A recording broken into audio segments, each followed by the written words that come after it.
"30 years ago, this was a hangout for us called Ground Zero.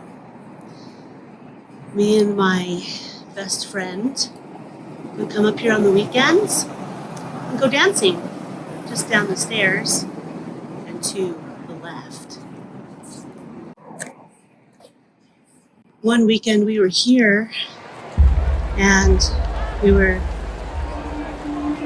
running around inside. My friend was working the lights and we were dancing, listening to music. And often I would take a break and go for a walk. So I would come out these stairs and I would turn and I would go up here. Now on this night, I was headed up the stairs and this guy wanted to go with me.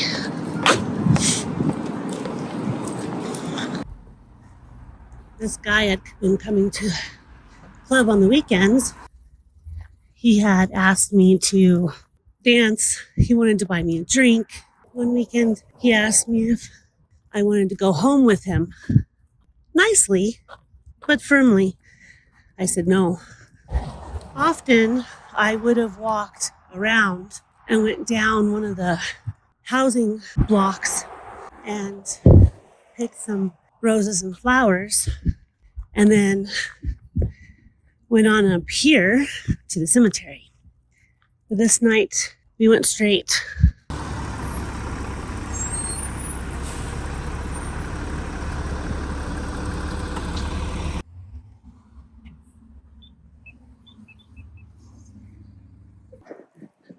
We walked up here, making light conversation. And we came into Columbia Cemetery.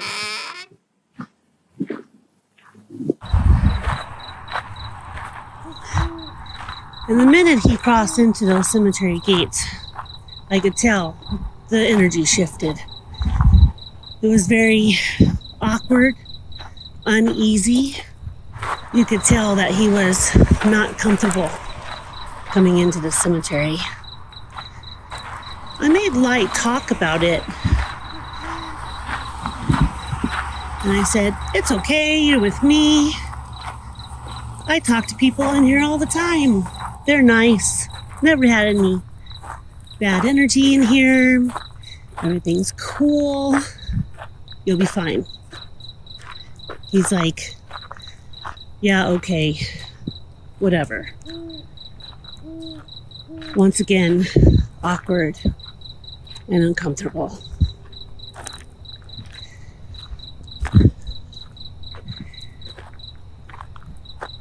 I did think about going back. I thought about it and I was like, maybe we should just try to go back. We'll walk down and then we'll just go back. We walked over into this side of the cemetery. It was very dark. I do remember the moon. I remember being able to see in the dark. Really didn't need a flashlight or anything. It wasn't pitch black. On those nights, you probably wouldn't want to come in here. I remember telling him about a little girl spirit that I would come and talk to in here. And she was waiting for her mom. There's also a watcher in the cemetery.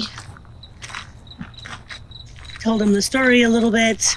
He didn't seem quite keen on talking about that type of thing. So I changed the subject and I said, well, and then I thought we'll go to the favorite tree that I would hang out at.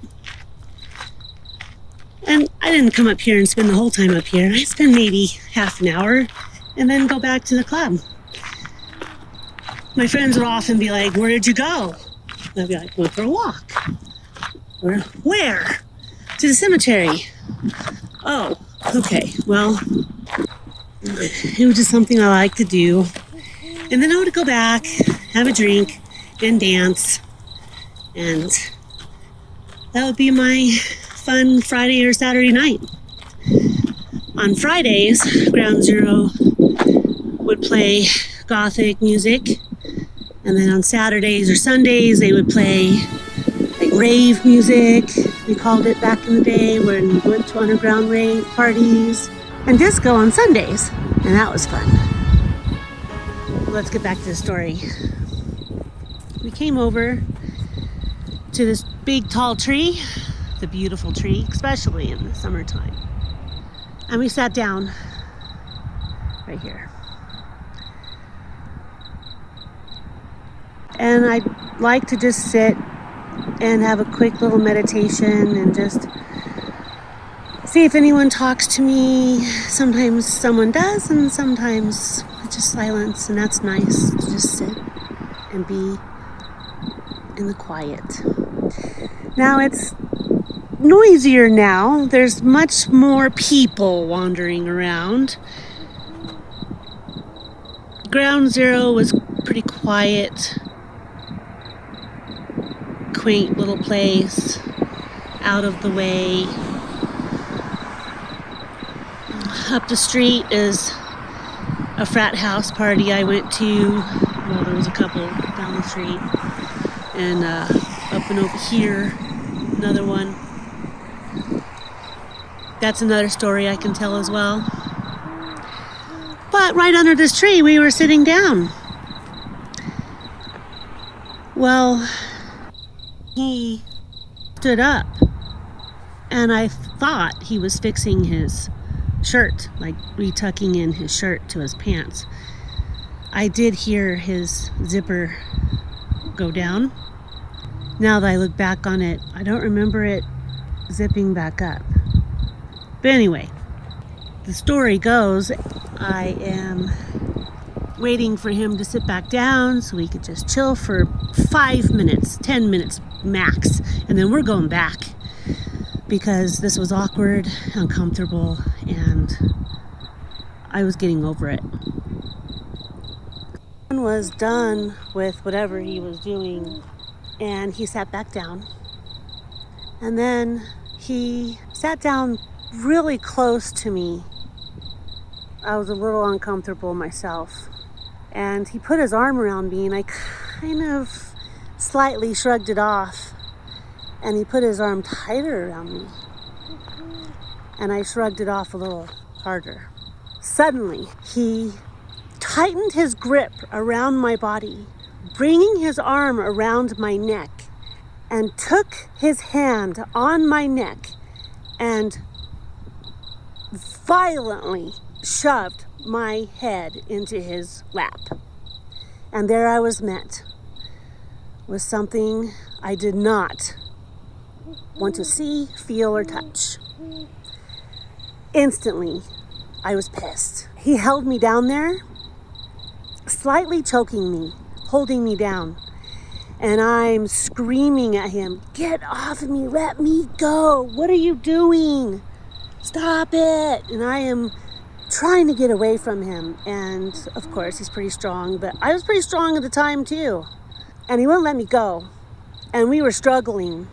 And he was like, "You know you won it, blah, blah, blah," saying all this stupid stuff. And I was like, "What are you talking about? Let go of me." And so, reflex action maybe, I don't know, something came over me. And I bit down, crunching. Well, that guy let out an agonizing scream, let go of me, and grabbed onto his area.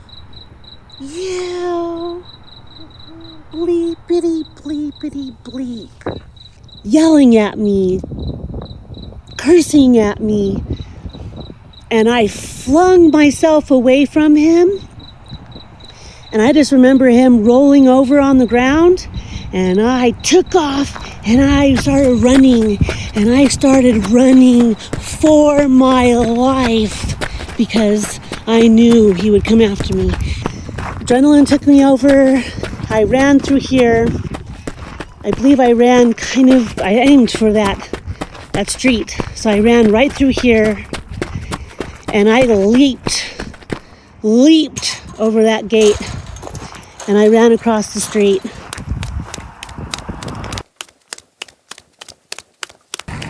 I remember jumping over this fencing by leaps and bounds. I'm pretty sure I was helped by a special force energy. And I ran for my life down the street. And it seemed like an awful long ways. I ran down the street and he came after me, and I could hear him coming after me. And we ran and he caught up to me. And I believe it was these bushes that he pulled me into and started yelling at me. But I was pretty squirmy, and I just started fighting back as hard as I could. I punched him, and I kicked him, and I kneed him, and I elbowed him, and I got him in the eyes, and I did everything I could. And I was able to roll away from him, and he reached out to grab me, and he didn't grab me. I flew out of these bushes, and I flew down the street, and across the street, and I went behind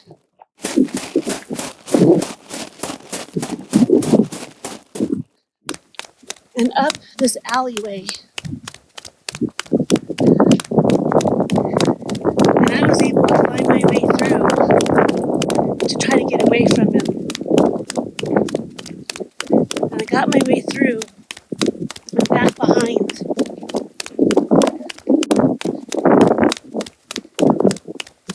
And he didn't come after me for quite some time.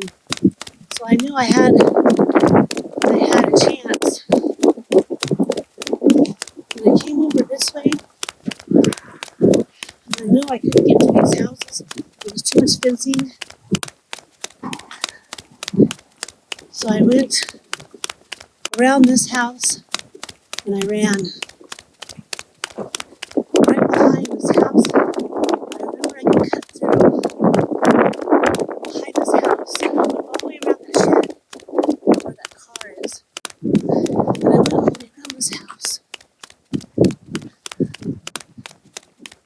And I was able to look. And I knew he was looking for me. I could see him. Over here. And this big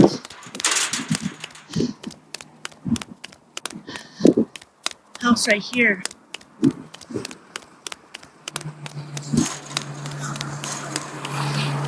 I was able to go through the gate right there. And I went through the yard.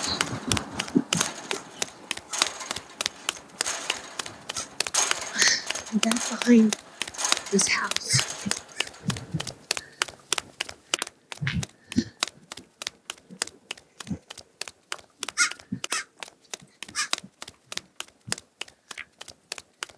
And I could go behind that second house around this building.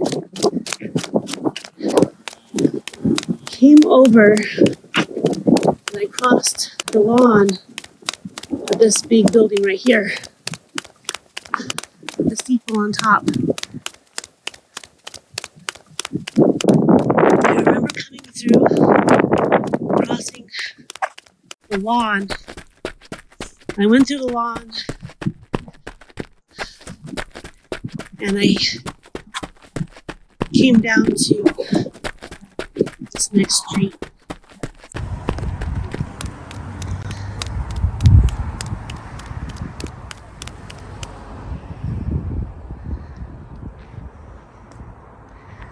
I remember coming through and I ran across this lawn and down.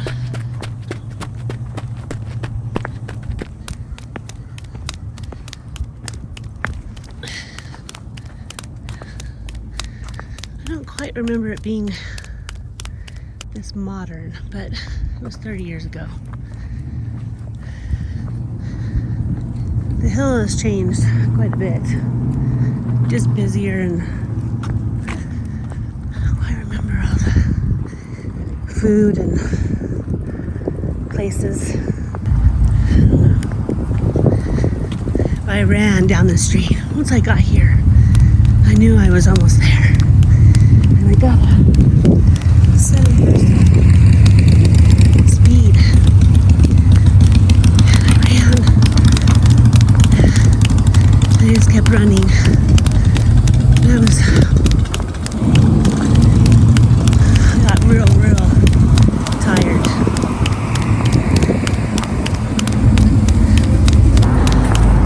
I ran down this hill. I remember my legs were numb. I was so happy to finally get here. And I turned this corner and I flew down those stairs. I flew down those stairs. And I ran into that doorway.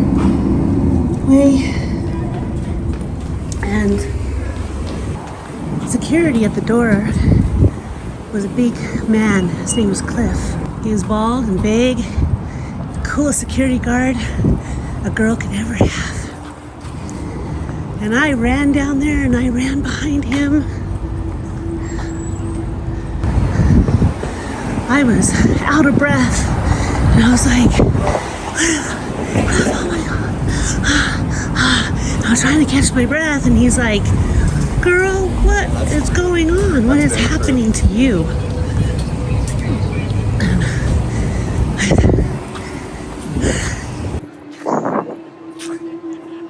I said, that guy, he said he was going to go for a walk with me and he was going to protect me.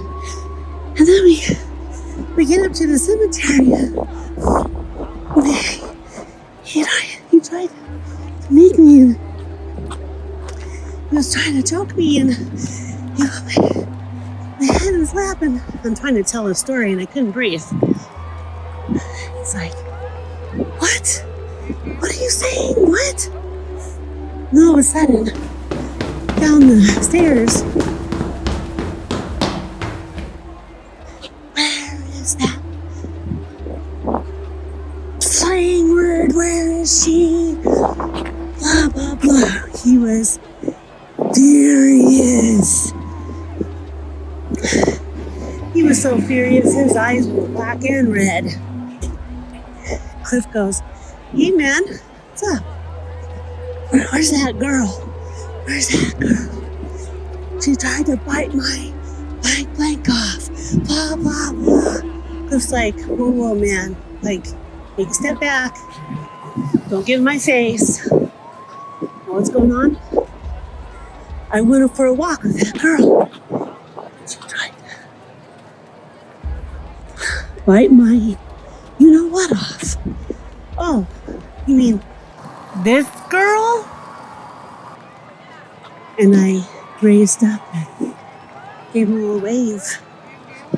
Put my arm on Cliff's shoulder and kind of held on to him because I was shaking and I was trying to catch my breath. My legs were shaking. I was scared, trying to calm down, and I was also furious myself. So Cliff said, hey man, we probably should go. Well, I didn't do anything wrong. She's the one who wanted it. She asked me to go walk with her. She's the one who wanted me to go with her. And Cliff goes, I don't think so, bro.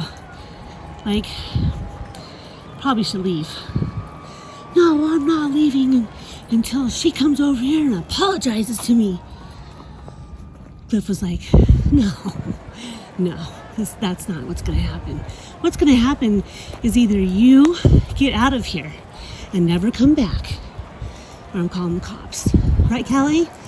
Yep. Yeah. Yep. Please.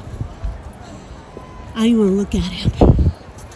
I was so beyond belief of what had just happened. Could not get it through my psyche. I just couldn't believe it. Cliff had to get in this boy's face and tell him to leave. He still would not leave. He got in Cliff's face. So Cliff picked him up by the scruff of the neck and the pants and forcefully led that immature piece of you-know-what boy and threw him upstairs.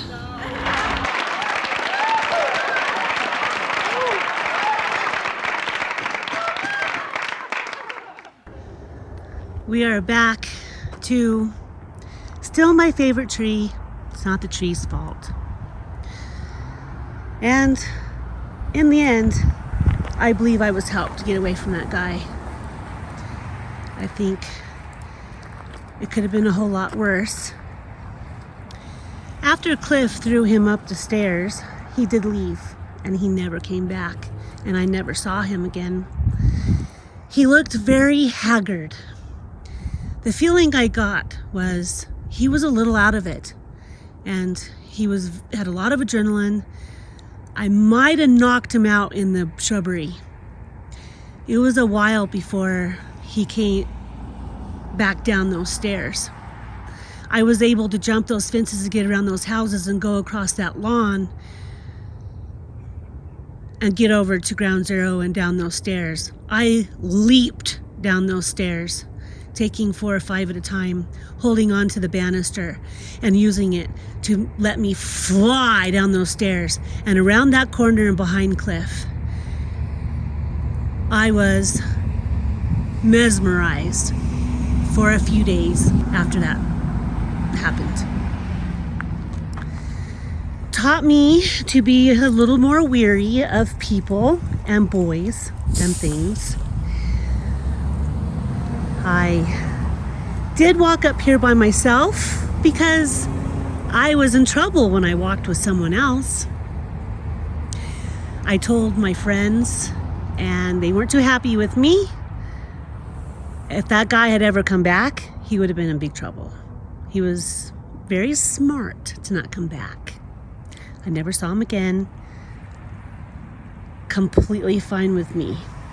I hope he learned a lesson too. Hopefully I taught him a lesson as well. There's a lot of girls you should not mess with. And apparently I was one of them. I also had been through a couple similar stories to this. And I had learned a little bit more, I think, from those lessons to bring me to this one, which got me through and saved my life. And I'm very happy to all my friends here from the beyond. I thank each and one of you, because I know you helped save me. You helped me leap over that fencing. And I remember grabbing onto it and just my legs went right over it. I don't believe I'd ever done that before. I've always had to climb fences. I've never been able to leap over one, but that was pretty exhilarating. And I ran down that road and I ran for my life. I hope you liked my story today. It happened 30 years ago. Soon after this story, I would become better friends with my friend Todd, who is now my husband, for 30 years. Should have went on a walk with him up here. I promised him that I would never do that again. I haven't. Everyone I walk with, I know them. I make sure I at least know them. I really didn't know this guy. Not a good idea. Lesson learned. On to the next story. I would be back here to tell a story. I love the cemetery. It's very cool. I love the hill. Has a lot of history for me and my life and my relationship. And I will tell about that as well, because that's a cool story too. Lots of lessons and travels and adventures. This brings me to more stories of when I went to Europe, and I did go to jail briefly. That's a cool story as well. Fun to tell. I love to tell stories. I hope you will like and subscribe and share my stories to people you think might find them funny and interesting. Stay safe out there, and I will send you all the positive shamrocks of prosperity and happiness. Thank you, and see you soon.